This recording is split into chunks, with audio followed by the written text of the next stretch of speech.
बिस्मिल्लाहिर्रहमानिर्रहीम। आज जो हमारा फिजिक्स का टॉपिक है वो है एडिशन ऑफ वेक्टर्स। कल हमने पढ़ा था कि वेक्टर होते हैं पिछले लेक्चर में। आज हम स्टडी करेंगे कि वेक्टर को ऐड कैसे किया जाए, एडिशन मतलब कि उनको सम अप कैसे करते हैं। उसके लिए डिफरेंट मेथड्स हैं और जो फर्स्ट मेथड है यहाँ जो आपकी बुक में यूज़ हुआ वो है हेड टू टेल रूल। पहले देख लें कि हेड और टेल होता क्या है।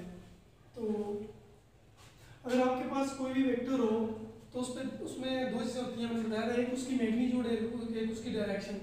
ये जो लेंथ ऑफ वेक्टर होती है ये उसकी मैग्नीट्यूड होती है, ये कल हमने स्टडी किया था। और जो एरो हेड होता है वो उसकी डायरेक्शन होती है। तो इसमें जो इम्पोर्टेंट चीज़ है कि हेड क्या होता है, इस पार्ट को कहते हैं हेड। और जो ये वाली साइड है यानी कि जो मैग्नीट्यूड की साइड है जहाँ से मैग्नीट्यूड हम स्टार्ट करते हैं इसको आप कहते हैं टेल।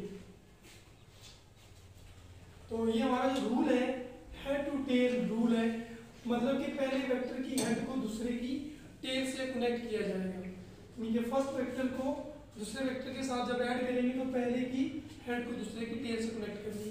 तो इसमें सबसे पहली बात हमने कल दो टाइप पढ़ी थी, मेथड पढ़ी थी। एक तो हमारे पास जो वेक्टर को रिप्रेजेंट करने का वो सिंबॉलिकल मेथड होता है, यानी कि हम उसको अलामती तौर पे जाहिर करते हैं, और दूसरा था हमारा ग्राफिकल। तो ये जो हमारा आज वाला मेथड है हेड टू टेल रूल, ये भी ग्राफिकल है। It is graphical method to add two और मोर वेक्टर्स। इसमें दो वेक्टर भी आप आपस में सम अप कर सकते हैं, दो से ज्यादा भी कर सकते हैं। तो यहाँ पे एक्सप्लेनेशन के अंदर कोई भी दो वेक्टर आपको दिए गए हैं ए और बी, तो वेक्टर फॉर्म में आपने इनको लिखना है। अब ऐड करने का तरीका वही जो मैंने बताया है, पहले वेक्टर ए लिखेंगे फिर वेक्टर बी। अब देखें पहले वेक्टर का जो हेड है उसको सेकंड वेक्टर की टेल से प्लस टी, मैंने एच प्लस टी लिख दिया है। तो समझने के लिए आप देख लेंगे पहले की हेड को दूसरे की टेल से मिलाया गया, नेम भी इसका बिल्कुल यही है, हेड टू टेल रूल। तो दोनों को आपने कनेक्ट करना है, फिर आपने जो फाइनल यानी कि रिजल्टेंट वेक्टर लिखना है उसका तरीका कार ये होता है कि जो आपके पास पहला वेक्टर है उसकी जो टेल है उसको लास्ट वेक्टर, वो दो भी हो सकते हैं, दो से ज्यादा भी हो सकते हैं, उसकी यानी कि लास्ट वेक्टर की टेल की तरफ वेक्टर ड्रॉ करना होता है। तो उसको जो फाइनल वेक्टर आता है रिजल्टेंट उसको आर से डिनोट करते हैं। और अब आपने ए प्लस बी का फाइंड करना है तो क्या करेंगे, सबसे पहले ए फिर बी, फिर इन दोनों को सम की फॉर्म में लिखेंगे, यानी कि R is equal to A plus B. It means कि आपने क्या किया, पहले वेक्टर की टेल को आखिरी वेक्टर की हेड से मिलाया है। तो ये आपने याद रखना है। इस तरह ये दो वेक्टर भी हो सकते हैं और दो से ज्यादा भी हो सकते हैं। तो आज हमारा टॉपिक एडिशन के रिलेटेड है। तो एडिशन में एक बात याद रखनी है कि वहाँ पे कम्यूटेटिव प्रॉपर्टी होल्ड करती है। मैथमेटिक्स में आप जानते हैं, पढ़ भी चुके होंगे कि a plus B is equal to B plus A, क्योंकि उसमें डायरेक्शन में फर्क नहीं पड़ेगा जब हम सम कर रहे हैं वेक्टर्स को। एडिशन में सब जब आप मल्टीप्लिकेशन करेंगे तो फिर फर्क पड़ेगा, लेकिन यहाँ पे आप एडिशन को पढ़ रहे हैं तो कम्यूटेटिव प्रॉपर्टी इसमें होल्ड करती है। कोई भी दो वेक्टर आप ले लें, इस तरह हमने लिए तो a प्लस बी का जब आपने रिजल्टेंट कैलकुलेट किया जिस तरह ऊपर वाली फिगर में है, बिल्कुल वही मैंने ड्रॉ किया है। तो आपके पास a प्लस बी आया और ये आपके पास ये जो दरमियान में है ये रिजल्टेंट वेक्टर की मैग्नीट्यूड है और डायरेक्शन भी बताई हुई है कि आपकी वेक्टर ए से वेक्टर बी की तरफ डायरेक्शन है। अगर आपके पास वेक्टर b प्लस ए हो जाए, मतलब पहले आप देखिए b वेक्टर को ड्रा करें, ये b वेक्टर है तो इसके सामने मैं b वेक्टर को ड्रा कर सकता हूँ, और इसके बाद आप ये करें तो दोनों को सम करें तो b प्लस ए आएगा, लेकिन लेंथ में कोई फर्क नहीं पड़ेगा। इसमें आपने क्या किया, फिर पहले केस में आपने क्या किया कि पहले वेक्टर की टेल को आखिरी वेक्टर की हेड से मिलाया।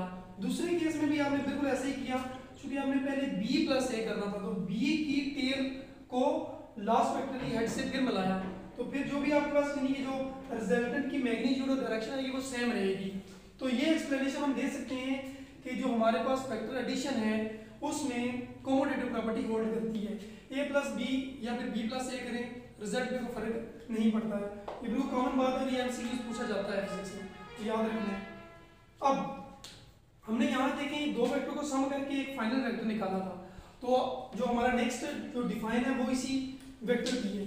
जरा दो वेक्टर को सम करने से जो नया वेक्टर आता है रिजल्टेंट वेक्टर उसको कहते हैं, उसकी डिफाइन है वो है क्या, यानी कि vector which has the same effect as the combined effect of all the vectors to added. वो कह रहा है कि जो हमारे पास रिजल्टेंट वेक्टर है वो सिर्फ एक वेक्टर होता है और उसका इफेक्ट मतलब कि आप कह सकते हैं उसका जो नतीजा है वो बिल्कुल उस चीज के बराबर होता है जैसा कि हम सिंगल सिंगल वेक्टर को आपस में उनके नतीजे को ऐड करते जाएं, उनके रिजल्ट को ऐड करते जाएं। तो इट मींस कि आपके पास रिजल्टेंट वेक्टर बहुत सारे वेक्टर का सिर्फ एक वेक्टर आता है। फॉर एग्जांपल आप कह सकते हैं कि आपके पास यहाँ पे देखिए दो वेक्टर थे ए बी, तो इसका जो रिजल्टेंट आया वो एक आया, वो कौन सा आया था आर। तो इट मींस आप कह सकते हैं कि जो रिजल्टेंट वेक्टर है वो यानी कि डिफरेंट जो वेक्टर है उनका सम होता है। तो इसमें दो भी हो सकते हैं, तीन भी हो सकते हैं, चार भी हो सकते हैं, प्लस बी प्लस सी, इससे ज्यादा भी हो सकते हैं, ठीक है। तो रिजल्टेंट वेक्टर क्या होगा, वो वाला एक वेक्टर होगा जो कि बिल्कुल बराबर इफेक्ट देगा, असर उसका बिल्कुल इन्हीं के बराबर होगा। आप कह सकते हैं कि उसकी मैग्नीट्यूड और डायरेक्शन बिल्कुल वही होगी जो कि सिंगल सिंगल वेक्टर को ऐड करने के बाद आती है। इसके बाद हमारी जो दूसरी टाइप है वेक्टर की वो है बल्कि हाँ सब्ट्रैक्शन ऑफ वेक्टर या वेक्टर सब्ट्रैक्शन। वेक्टर को आपने सब्ट्रैक्ट अगर करना हो तो कैसे करते हैं। अब देखिए सम में हमने ये किया काम कि दो वेक्टर थे, उसमें हमने दोनों वेक्टर को सम अप करने के लिए पहले की जो टेल है उसको लास्ट वेक्टर की हेड से मिला दिया। अब यहाँ पे क्या होगा ये देखें, पहले इसकी डिफाइन देखें वेक्टर सब्ट्रैक्शन होती क्या है। तो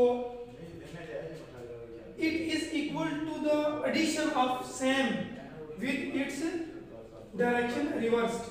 वो कह रहा है कि जो आपके पास सब्ट्रैक्शन है वो बिल्कुल एडिशन के इक्वल है, मतलब कि जिस तरह ये आपने दो वेक्टर को सम किया r is equal to a plus b, तो इट मींस वो कह रहा है कि सब्ट्रैक्शन भी बिल्कुल यही है लेकिन विद इट्स डायरेक्शन रिवर्स, और सिर्फ उसकी डायरेक्शन रिवर्स हो जाती है। मतलब कि a से b और फिर हमने देखा a से b की तरफ डायरेक्शन थी तो a प्लस b, तो b की डायरेक्शन रिवर्स हो जाएगी। अभी डायरेक्शन किधर है, लेफ्ट से राइट है, तो डायरेक्शन रिवर्स हो जाएगी, तो फिर हम कहेंगे ये सब्ट्रैक्शन है। इसकी जो एक्सप्लेनेशन है वो ये नीचे दी हुई है, आप देख सकते हैं। सब्ट्रैक्टेड b फ्रॉम a, अगर आपके पास कोई दो वेक्टर्स हो, ठीक है नहीं, उनको आप सब्ट्रैक्ट कर रहे हो तो कैसे करेंगे।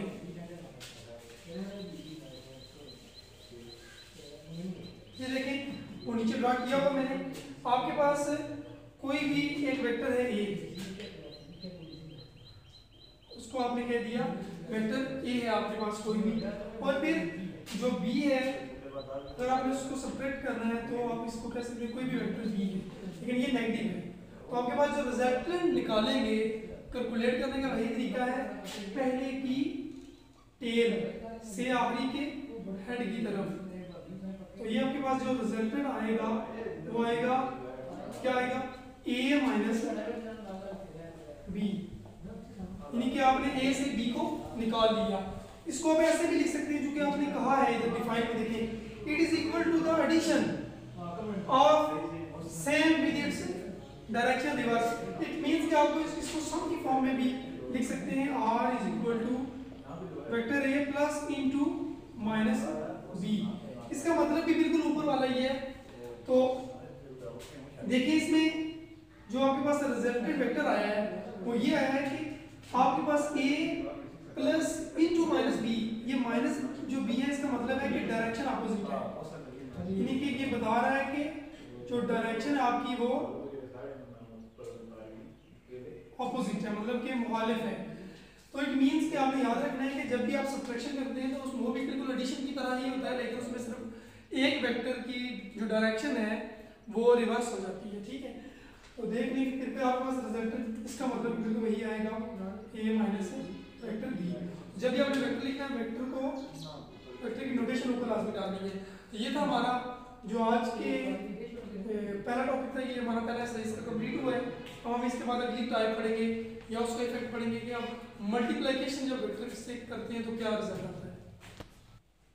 जी अभी हमने स्टडी करना है कि multiplication of vector by scalar.